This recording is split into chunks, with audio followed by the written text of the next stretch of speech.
Hello. Back with another video. I'm not gonna lie, I just spent like a not so good amount of time really like hyperfixated on how my hair looks and how I look. So kind of right off the bat, not the main message but definitely important, is taking a step back from physical appearance. Okay, not that it's not like your feelings aren't valid, you know, feeling a little insecure, feeling a little, but definitely not creating it to be something that has a huge control on you to the point where you don't want to go out because you feel like you don't look good, or even just as much as like, going out with someone, avoiding any kind of attention or just feeling really bad every time you look in the mirror. Once again, physical appearance is like an extra. It's like a plus. It's like a bonus. It's important that during times like that, you ground yourself.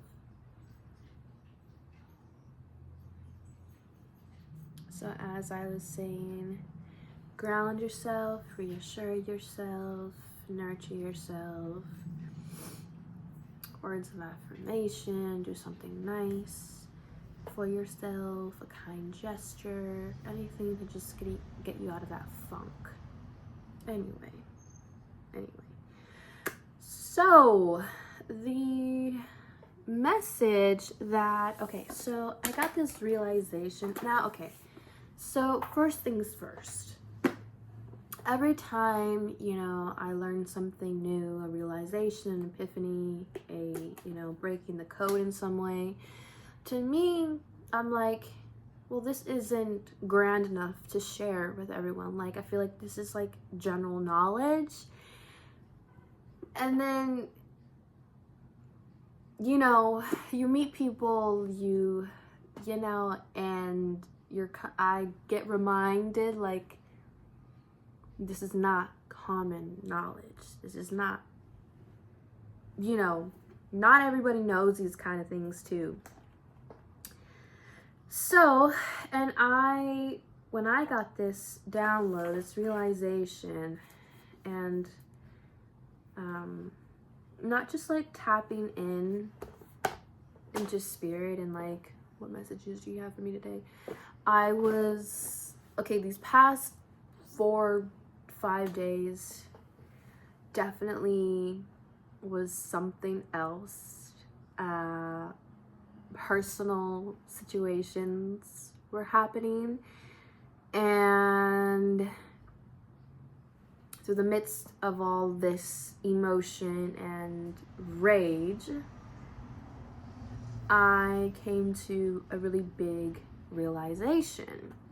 I've been doing this new thing where before bed, I sit outside for like a good 30 minutes, sometimes with music, sometimes without, and kind of just sitting there in the darkness and just feeling everything of that day and allowing myself to flow and relax and just ground myself. I find it's not only important to do in the morning, when you wake up, but also before you go to bed, just so you don't carry any of that day's feelings and thoughts and heaviness into your next day, nonetheless into your dream state. So, what it was, it's just like one sentence, and I was like, okay, I'll just go based off of that one sentence.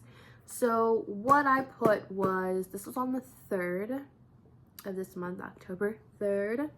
Today is October 6th. Tomorrow is full moon in Aries. Again, this month is lots of Mars and Pluto action going on. So that's really exciting for me and my 4 Scorpio placements.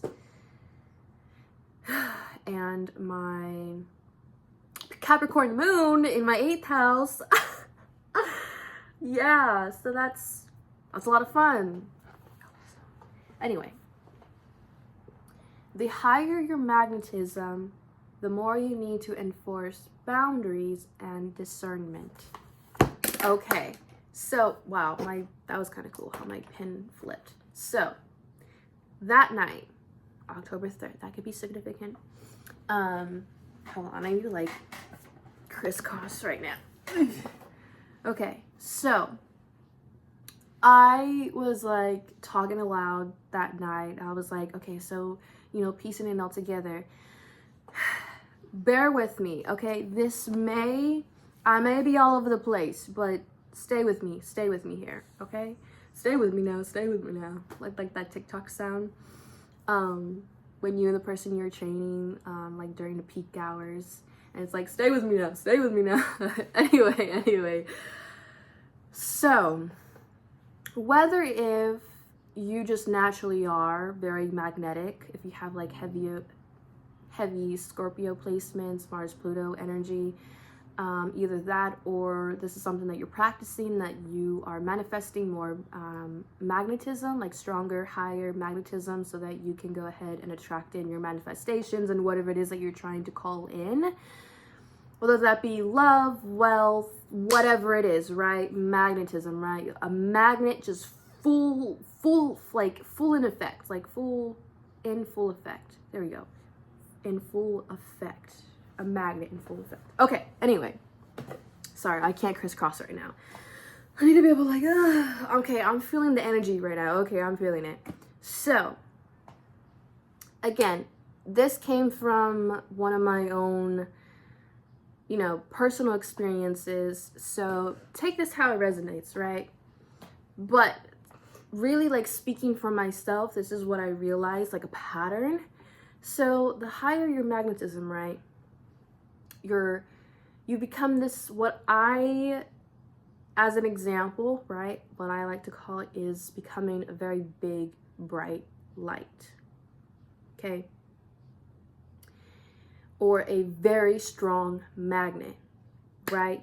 Meaning, here's the thing, you're not only trying to attract in and trying to call in what you want to call in, what you want to attract in, but also a lot of other different energies that are around your vicinity, around that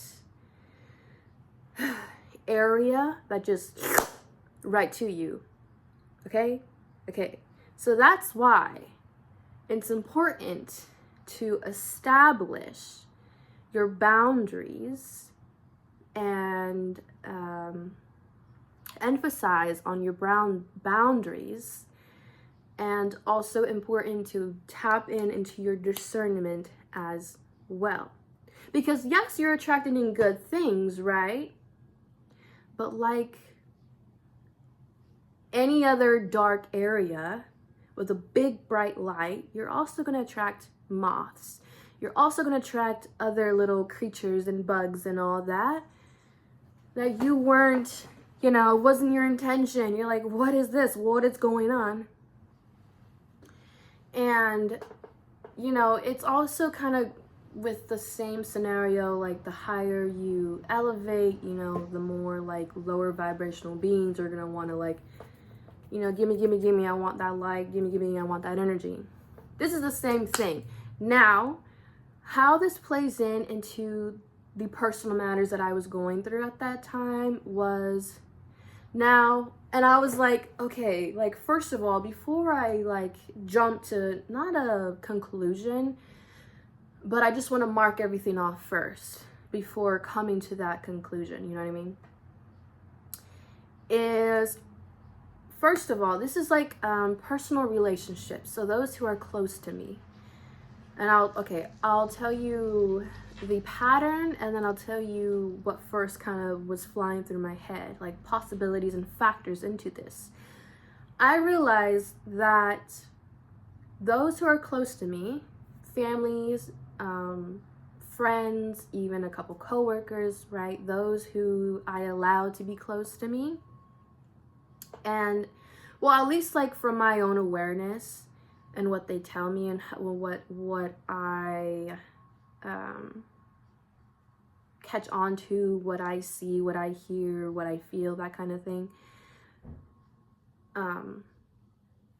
Where was I going with this? Right. So if I'm having a bad day, if I'm having a not so good moment, I notice that those people connected to me start taking everything I say and do very personal. And this moment, right, that I had the other night was with one person in particular we're very close. And once again, it felt like I can't breathe a wrong, different way without this person taking it the wrong way, taking it personal, thinking that, you know, I hate them or they did something wrong or this and that. And I'm just like, holy crap, like it has nothing to do with you. Why are you taking it so personal? Why are you, you know? So then the factors that I was thinking, I was like, okay, maybe I'm just like emotionally detached, that if roles were reversed, you know, I wouldn't find an issue with it. But like, you know, if I was Lum, you know, I too would take. I was just like, okay, am I just like heartless at this moment that I'm not like apologizing for the way I'm feeling and how they're taking it? Like, what's going on there? And I was like, no, because like, I know I didn't do anything wrong. Sure, yes, certainly. Could I have, you know, maybe toned down on my attitude and kind of like smile a little more? Definitely. But nonetheless, we're all allowed to have bad days. I'm not trying to make an excuse for my behavior and whatnot, but it's like I had literally explained to this person, like, I'm literally about to start my period. They know that certain things have been going on in my life at this time, so of course I'm not going to be peachy smiley 24/7. And that's another thing about me, which is like kind of a different topic but kind of linked in together. It's like I've realized, one second, okay, hey, sorry I keep like cutting back or whatever. I don't know where I left off, but immediately what I'm just like, okay, kind of like back on track again. I don't know where exactly the last thing I said, but anyway, which I'm kind of starting to realize what I was just gonna say, and kind of just, okay, so I was gonna say that kind of this setup expectation, again, talking about my personal matter here, kind of this expectation that I'm always okay, that I've got everything controlled, that I'm emotionally stable, mentally stable, that my like everyday mood is happy and silly and energized and whatever. That coming on those bad days, or just days that I'm just like, you know, it's like, what? Huh? Oh my gosh, like, who would have thought?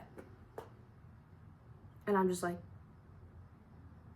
why are we making this a big thing? It feels like, again, being that big bright light, you call attention 24/7, even when you don't want it, it's there. And it feels like you're in the spotlight, baby, because you are the spotlight. And I'm sorry, but like, it's uncomfortable sometimes to feel like you're up on stage by yourself all the time. And that's what I mean, and that's what I emphasize on boundaries and discernment. Boundaries to keep certain unwanted energies from coming near you. Okay, so protection practices, protection rituals, spells, however you want to establish that, you need to establish that. And then second, discernment. Discerning, you know, who from the bunch, what from the bunch is positive for you and which is negative for you. Okay, so kind of like being your own security guard while also, you know, having control over those, whatchamacallit, gates, you know, and then allowing your spirit team, your angels, you're working with any, whatchamacallit, gods, goddesses, whatever it is, right? You know, your spiritual team. I'll just cover it like that. Allowing them to go ahead and do the rest. And yeah. So, and I was also gonna say about this, because I mean, I have a, what do you call it? What's it called? When you have more than like, what, 3 placements in a house? What is it called? Anyway, all my Scorpio is in the 6th house,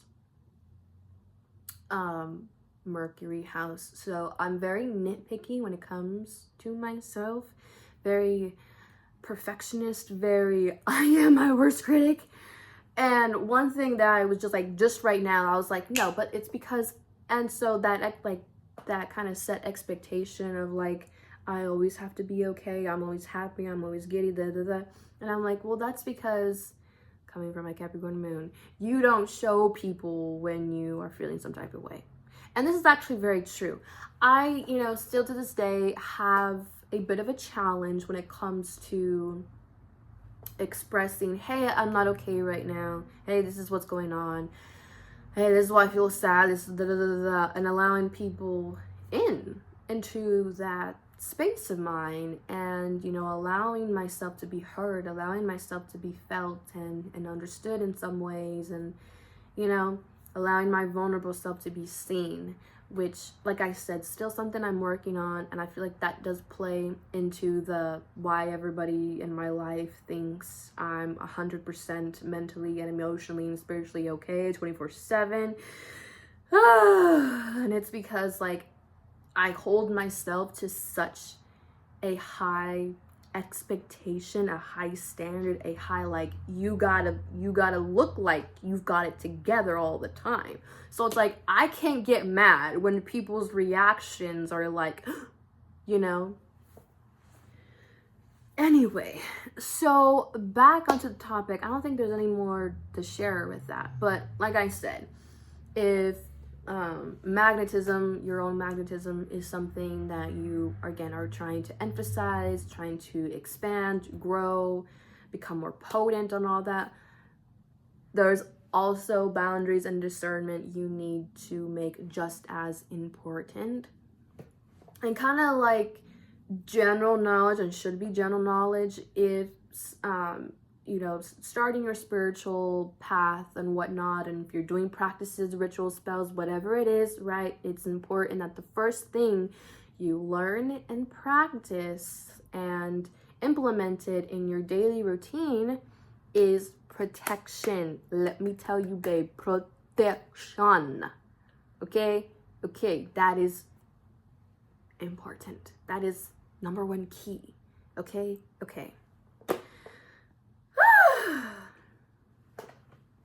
Thinking, is there anything else? Again, to me, like, there's that voice. It's like, this is general knowledge. Everybody knows this. You're just going to be repeating what everybody else is saying. Blah, blah, blah. But obviously, someone needs to hear this. Someone needs to be reminded. I don't know who. Maybe you. I don't know. So, hoping this video reaches the right people. I don't know. I mean, like, what else to share?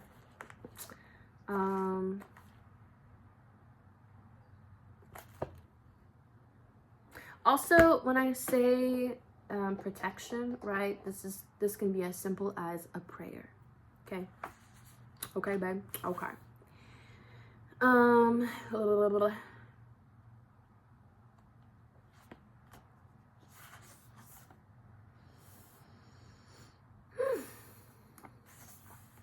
Yeah, I think that's it. I know I haven't done a video that's like, you know, where I'm fully introducing myself, which I could do like a quick little confirmation perk. A little summary. Hi, I'm Destiny. I've been going by Des for quite a while now, which until recently, I've been kind of, sorry, I'm a little gassy right now. I've been trying to, you know, go back to going by Destiny, my full name. It just feels very, I almost want to say organic. It just feels so natural. It feels so authentic to literally who I am.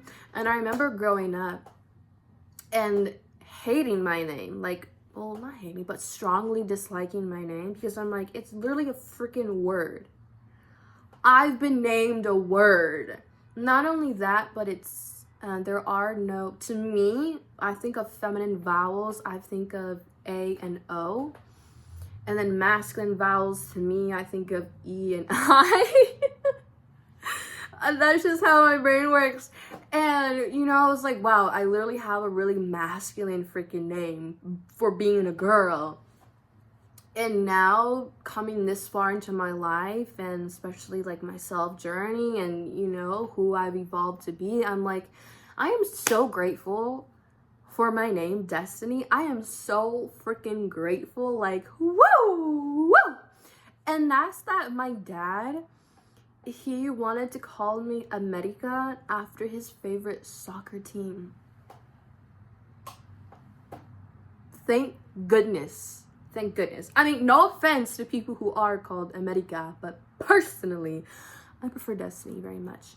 And it was either America, Destiny, or my mom had another name in mind, and it was Angel. And to me, when I think of Angel, I think of it being a guy's name. So again, grateful I wasn't called Angel. I'm grateful to be called Destiny. I'm 21, turning 22 this month on the 30th. Really excited. Life Path 9. I know that's right. What else about me? I guess I can give you my 6 big placements. So Sun in Scorpio, Gemini rising, Capricorn moon, Mars Pisces, Scorpio Venus, and Scorpio Mercury.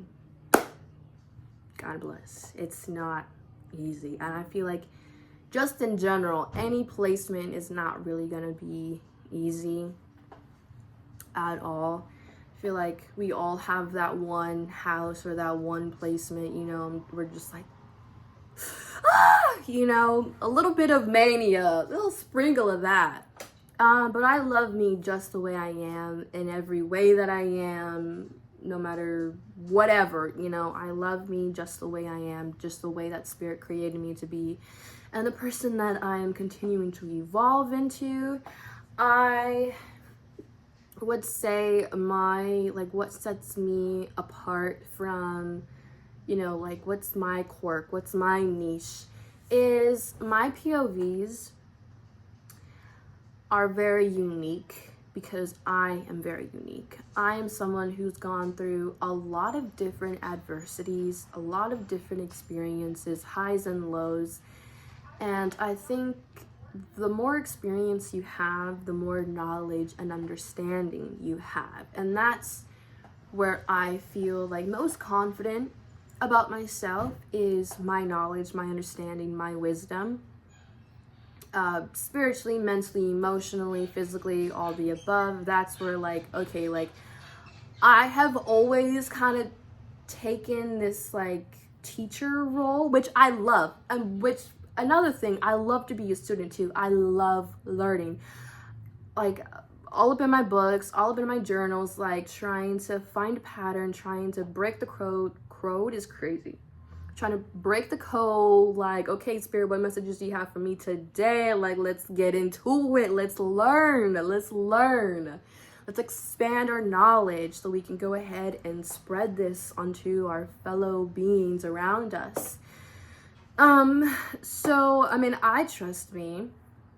Oh, heck yeah, I would trust me when it comes to life advice, whatever kind of advice. Maybe not like, you know, mechanics. I'm not good with mechanics. But I'm good with makeup too. Anyway, I love arts. I am a writer, although I haven't been writing in a while just because hectic schedule and whatnot. Not an excuse, but you know, don't particularly have the energy for it right now. I love poems. My like go-to type of writing is anything that involves both love and death. I mean, given my Scorpio placements, it's inevitable. It's inevitable. I'm like huge, like, again, another, it kind of goes into tie with my niche is transformation, the phoenix, if you will, something that I definitely and deeply resonate with. And the whole, you know, death, rebirth, life cycle, and kind of thing. I used to call myself like a walking tower moment, which I feel like is still applicable to like today. I just feel like, you know, I'm not here to fit in, which funny enough, younger me, that's all she wanted, was to fit in. Wants to be a part of the crowd, but never once could that actually happen. It was just like I just stuck out like a sore thumb for one reason or another.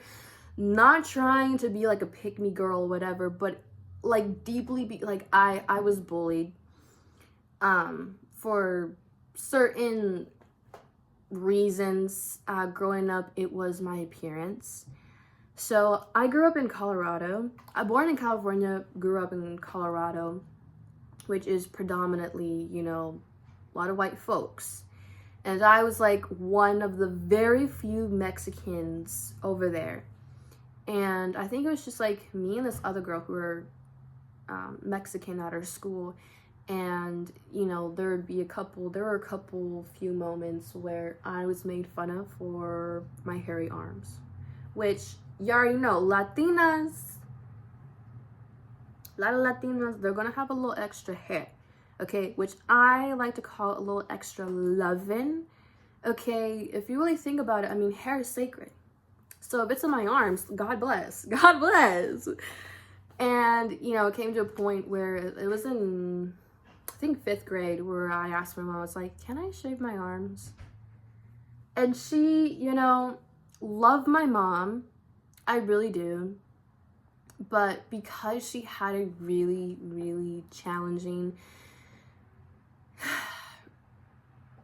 childhood in a lot of different ways, it made her, you know, being a mom a difficult position to be in if she never had, you know, a good mom to look up to and to, you know, kind of take notes from. So again, I love her. I really do, and I care for her. And, you know, to this day, I pray that she overcomes and heals from her trauma and learns and is reassured, like, you are not your past. You are not your trauma. You are not what has happened to you.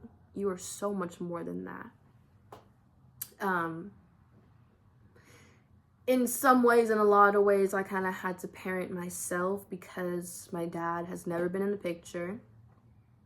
And I think that definitely plays into how emotionally intelligent I am and how, you know, my maturity levels are quite high as well, which again kind of just sets into that expectation of myself of you've got to hold it together 24/7. You can't let people know when you're down. You can't look weak. That, you know, I'm trying again. It's just like, you know, my own relationship between me and myself also has not been the easiest.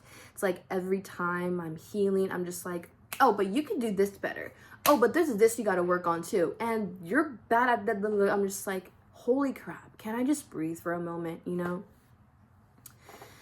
And to anyone else who is like that too, I hear you. I feel you. It is not easy at all. It feels like loving yourself is the hardest challenge there is. But let me tell you something.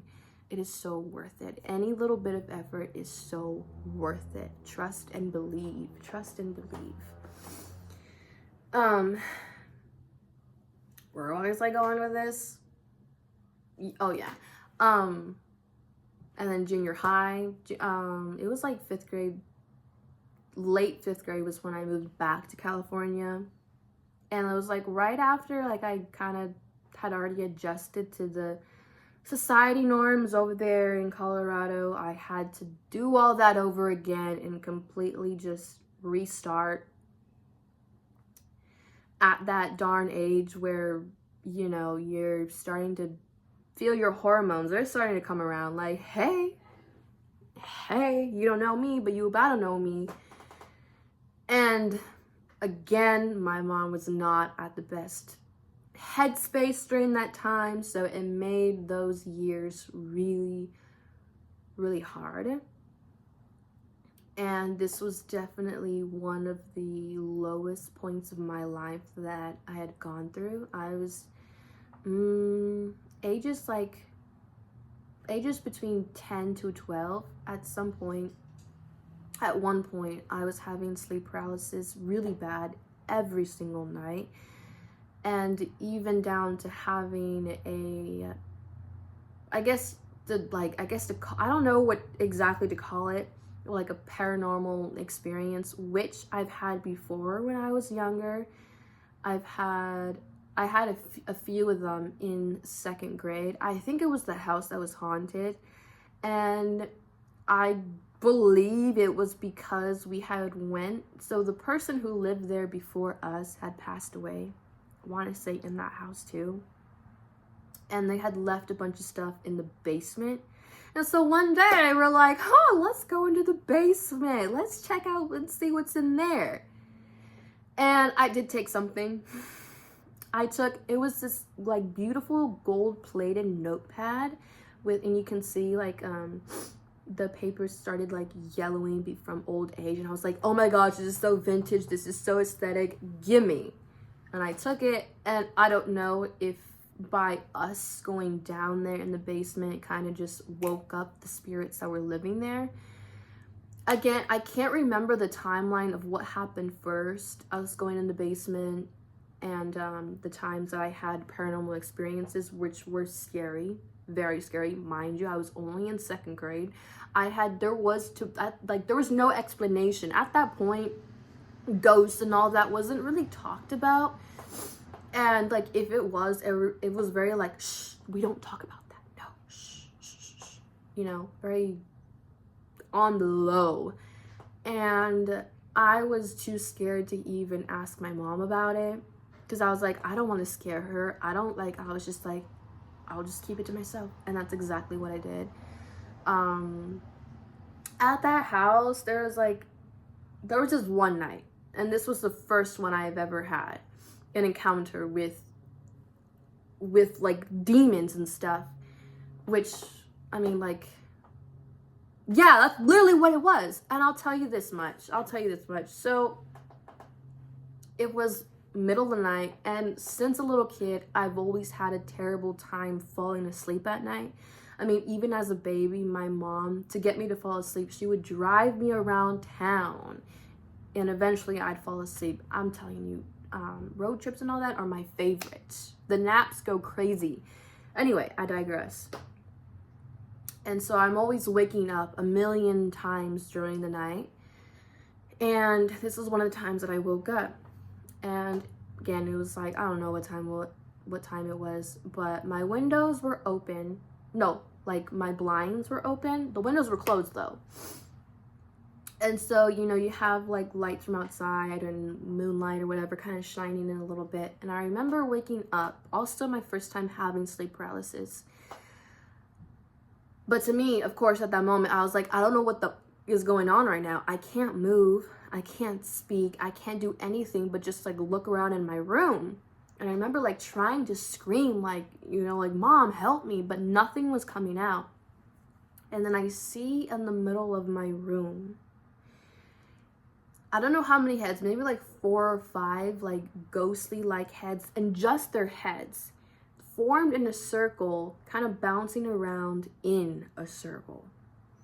And that, I will never get that image out of my head. It's so engraved into my memory because it literally traumatized me. And I remember something in me just told me to start praying. And I didn't grow up religious, but I definitely had family who were religious. So I knew of God, I knew of prayer, I knew of these things, but it wasn't something that I practiced. It wasn't something that, I considered myself a part of, but definitely something that I respected and believed in too. And so I started praying in my head, and within seconds, everything kind of just washed away like if it never happened.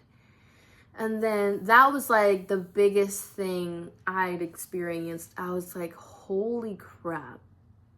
What did I just see? What did I just witness? Like, is this real? Am I dreaming? What the heck?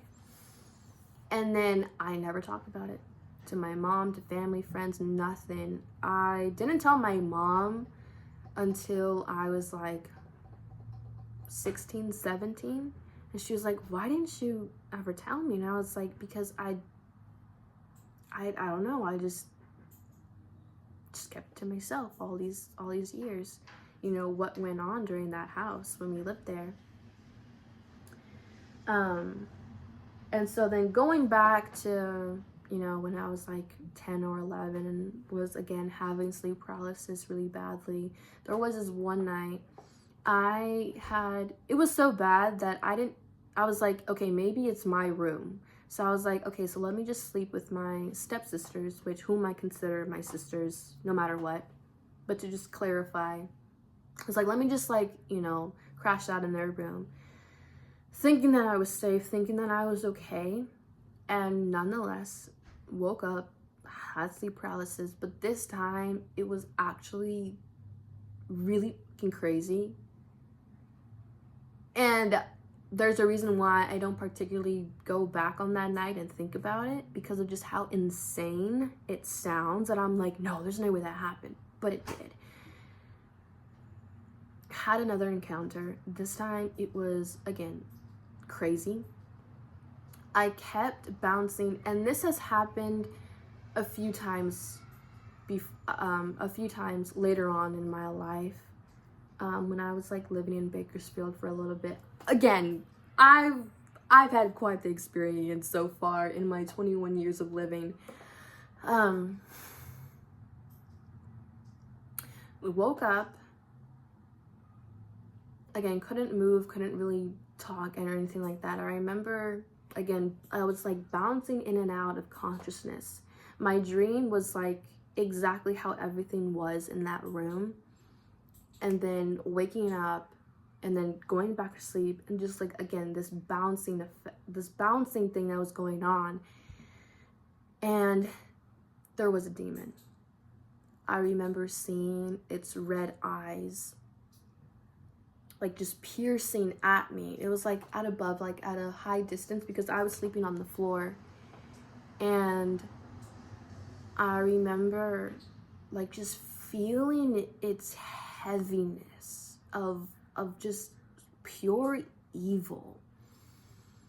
And I was the perfect target, because I was such at a low place in my life, mentally, emotionally, all the above. So again, it made me the perfect target for the evilest of all evil.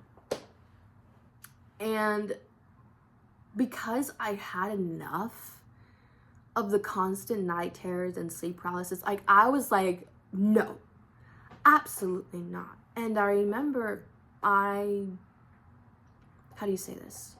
What's the word? Oh my gosh, what's the word? I pretty much was like, huh, what the fuck are you gonna do, huh?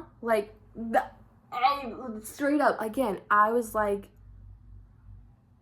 just felt very daring, I guess, because I was like, what worse could happen?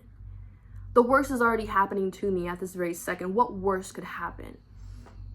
And then that's when I started kind of praying at the same time, and kept saying Jesus over and over and over again.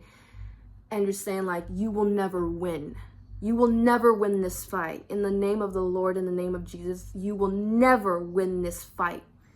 And every time I kept saying Jesus, I kept feeling its anger just amplifying, bigger and bigger, heavier and heavier. It was just so like, ooh, again, just going back to the night, I'm feeling it.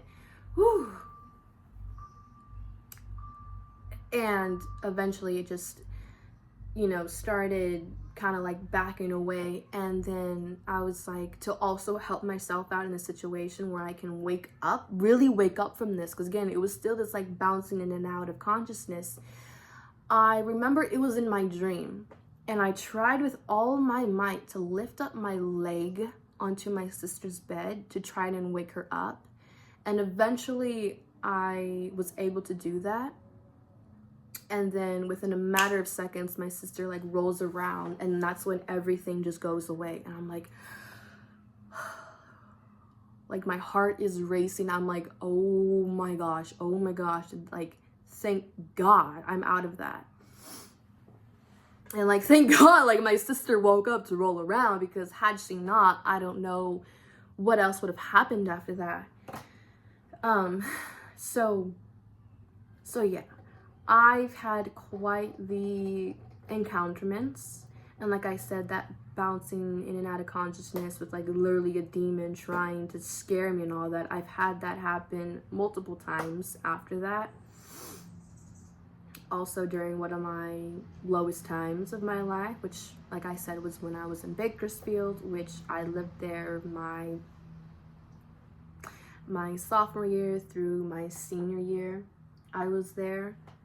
And that's a whole other ish for another day. Anyway, we're at 30 minutes, almost 30 minutes. Oh, just turned 29.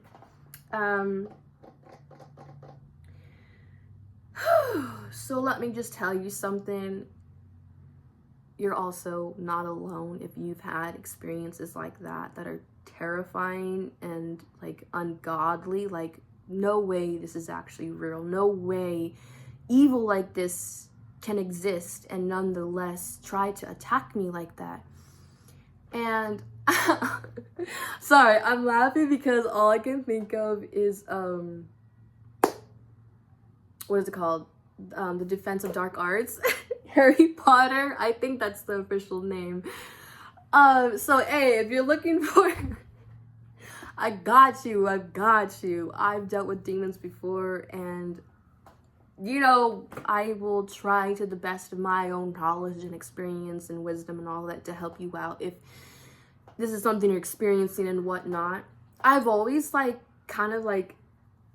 wanted to be daring and go to somewhere where it's haunted. Now, with my experience and now with my tools and knowledge and all that and my protection as well. Not just like play games. I'm not just going in there to be disrespectful, but rather to understand the energy of a certain place and to help uplift it as much as I can. But at the same time, I'm like, for as empathic, how deeply empathic I am, just being able to feel any little bit of energy, I'm just like a little worried that it might become like too much to the point where I'm like suffocating, like I can't breathe in here. But at the same time, I'm like, I'm a boss ass bitch. Not only that, but I'm divinely protected boss ass bitch. So hey, I don't know. There might be his theories. I don't know. Anyway, again, this is not something that I just play around or whatever. This is actually something I'm very like get down to business, like what here needs to be done. Anyway, yeah, I guess that's just a little bit of me to know, I guess. I don't know. Anyway, yeah, I'm gonna leave it at that because I'm starting to get really hungry and really thirsty. I mean, I have water right here. Off topic, but I ordered myself a really nice hydro flask, which I know I'm late to the party or whatever, but it's actually like, it means a lot to me. It really does. It's coming in tomorrow. It's this beautiful like autumn brown color. It's called Sandpiper. It's so like aesthetic and so sleek and so like you know, earth energy to it too, and I'm in love with it already, so I'm really excited about that. Maybe something about delivery, you could be having something delivered to you. I'm hearing in the next like 2 days, 1 to 2 days, a blessing, an opportunity, an unexpected gift. Who knows? Who knows? Anyway, I'm gonna leave it at that. I'm already running at almost 33 minutes. My only worry is running out of storage. That's the only thing. Not that I like, you know, want to say goodbye already, but more on the storage realm, which I definitely want to invest into a really good camera quality. Mwah. Anyway, I love you so much. If you're at this point in my video, thank you for listening to me. Thank you for taking the time out of your day to just sit down and, you know, chit chat and whatnot. I hope there's something in here at all in this video that, you know, helps you in some way, something that you might have learned, a reminder, anything like that. In any way that any of my videos, you know, can help you, I'm definitely grateful to be that person at that moment. And yeah, and I'll see you soon. Mwah. Take care.